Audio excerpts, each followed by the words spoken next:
Dans les années 60, deux hommes vont tenter l'impensable. Ils vont plonger vers l'endroit le plus profond de la planète.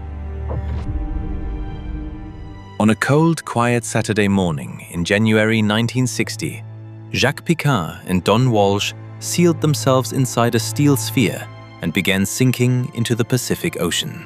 Their target was the Challenger Deep, 11 kilometers straight down, the deepest point on Earth. After 5 hours of continuous descent, something cracked. One of the outer plexiglass window blocks had fractured. They were 9 kilometers deep. They decided to risk it and kept going. When they hit the bottom, their lights stirred up clouds of silt. And then, in the beam, something moved. Over 100 years before that dive, in 1843, a British naturalist named Edward Forbes sailed the Mediterranean, dragging nets across the sea floor at increasing depths. The deeper he went, the less came back. So Forbes drew a line. Below 550 meters, life could not exist. The darkness was absolute. It was too cold and too much pressure. He called it the Azoic zone, from the Greek for without life.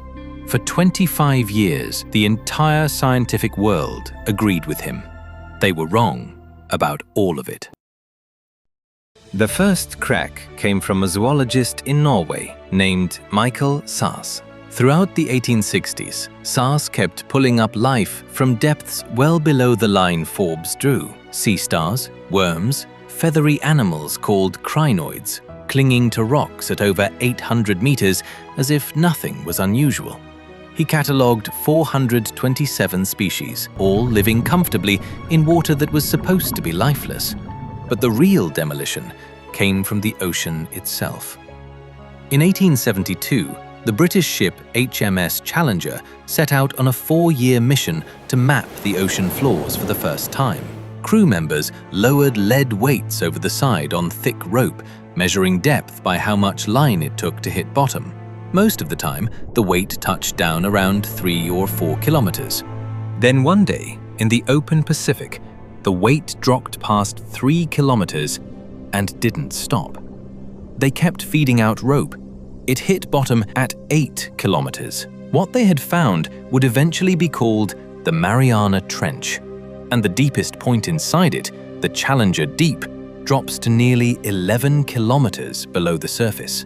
If you placed Mount Everest at the bottom, its peak would still be more than 2 kilometers underwater. The Challenger expedition pulled up life from every depth it sampled. Forbes wasn't just wrong. His theory had survived for a quarter century, while proof kept showing up and getting tossed aside. And in 1960, Piccard and Walsh proved how deep that wrongness went. The shape in the beam of their searchlight, drifting across the silt at the very bottom of the planet, was alive. A flat, pale creature moving through a place where nothing was supposed to survive. Finding life in the deep ocean was a correction, but it still fit the basic model. Strange as they were, those animals still depended on food that drifted down from the sunlit surface.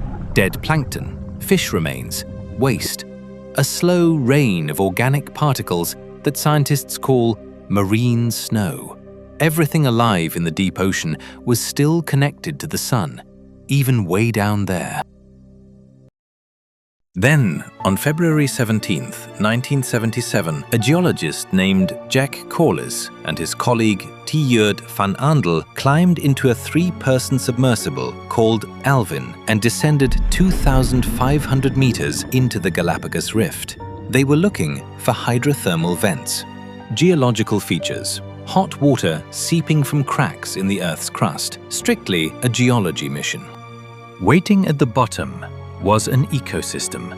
Giant clams, some as large as dinner plates, tube worms over a meter long with bright red plumes swaying in shimmering, mineral-rich water, crabs, mussels, an entire, dense, thriving community of life more than 2 kilometers below the surface, in water where nothing should have been alive.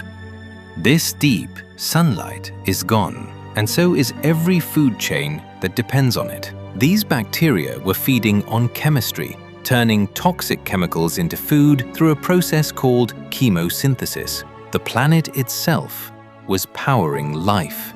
Robert Ballard, part of the expedition team, would later describe the moment the crew saw the photographs. A fundamentally different engine for life had been running down here the entire time. For billions of years, the assumption had been simple. All life on Earth ultimately depends on the sun. That assumption was now broken. And if life could run on chemistry instead of light, then the bottom of our ocean was no longer the strangest place to look for it. The frozen moons of Jupiter and Saturn, with their own buried oceans and internal heat, suddenly became candidates too. The other thing we were wrong about was what the ocean floor looks like. The picture most people still carry around is a vast, empty desert of silt. Flat, dark, uniform, boring. The reality is closer to the opposite.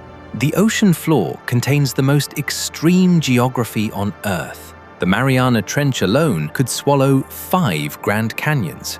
A chain of underwater mountains called mid-ocean ridges wraps around the entire planet like the seam on a baseball, stretching over 65,000 kilometers.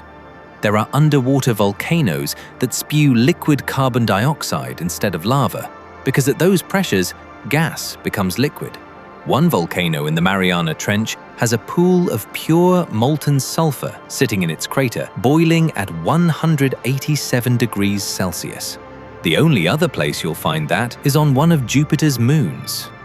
And the life down there gets strange in ways that surface biology never prepared anyone for. Giant isopods, essentially armored marine cockroaches, scuttle across the abyssal plain at sizes that would fill your lab. Xenophyrophores, single-celled organisms, grow to the size of a football. That shouldn't be physically possible for a single cell, but the crushing pressure at those depths somehow makes it work.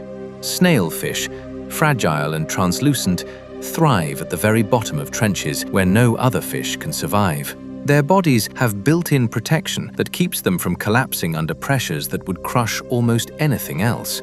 And when a whale dies and sinks to the deep ocean floor, it becomes something remarkable. An oasis. Scavengers arrive within hours.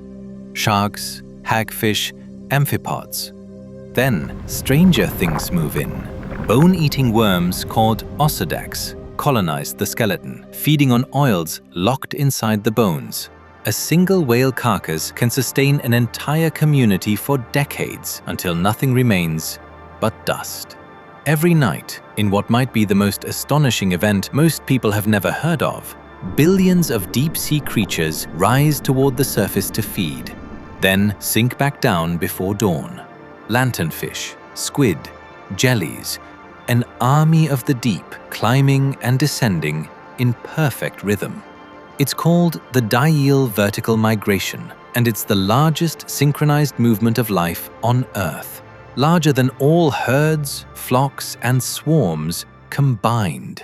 It went completely undetected until World War II, when naval sonar operators started picking up a mysterious false seabed, a dense layer that rose every night and sank every morning.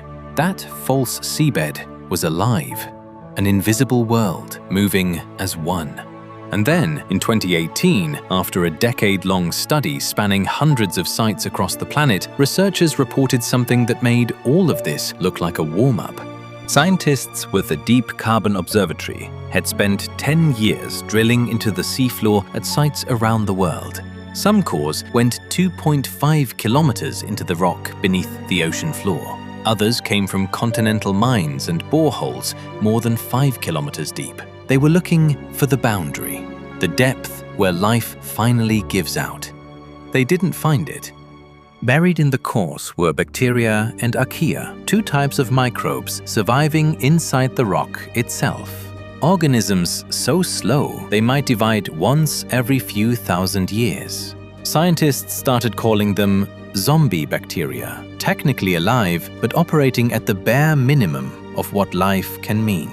They feed on hydrogen released by chemical reactions in the rock, on methane, on sulfur compounds, all of it without oxygen, without light, without any food drifting down from the surface, just chemistry and time. The total weight of all this buried life, measured in carbon, came to somewhere between 15 and 23 billion tons. To put that in perspective, every human being on Earth combined adds up to about 60 million tons of carbon. The life beneath the ocean floor outweighs us by 250 to 385 times. And the space all of this life occupies, the cracks and pores in rock beneath the sea floor and continents, adds up to roughly 2 to 2.3 billion cubic kilometers. Almost twice the volume of all the world's oceans. The ocean floor, it turns out, is just the surface of something deeper. And we had been standing on it the entire time without knowing anything was there. In May of 2025, a researcher named Katie Croft-Bell and her team at the Ocean Discovery League published a study that put a number on our ignorance. After going through records from about 44,000 deep-sea dives over the past 70 years, they calculated that humans have visually observed less than 0.001% of the deep-sea floor. The total area we've seen, with cameras, submersibles, and our own eyes combined, is roughly the size of Rhode Island. 2/3 of this planet is deep ocean, and we've looked at almost none of it. As of April 2026, only 28.7% of the ocean floor has been mapped to modern standards. Nearly 3/4 of the largest habitat on Earth is still uncharted. When the Seabed 2030 project launched in 2017, that number was 6%. In 9 years, it's climbed to just under 1/3. At that pace, a complete map of the ocean floor is still decades away. Imagine trying to understand the Grand Canyon by lowering a camera into the same spot a few times, at night, with a light that only reaches a few meters. Maybe you bring up a spider and a few ants. That's roughly how we've explored the deep ocean, an area nearly 700 times larger than the Grand Canyon. The bottom of the ocean was supposed to be where life ended, a dead zone, a blank space on the map of the world. Instead, it turned out to be the place where our assumptions ended and everything beneath them was alive. How can any creature exist, let alone thrive, in a pitch-black, near-zero temperatures? If life can power itself on chemistry instead of sunlight, and that same chemistry exists inside the frozen moons of Jupiter, what else is alive out there that we haven't thought to look for? And if we've seen less than 1,000th of 1% of the deep ocean floor, what have we already missed? The bottom of the ocean is the last great frontier on this planet, and we've barely scratched the surface.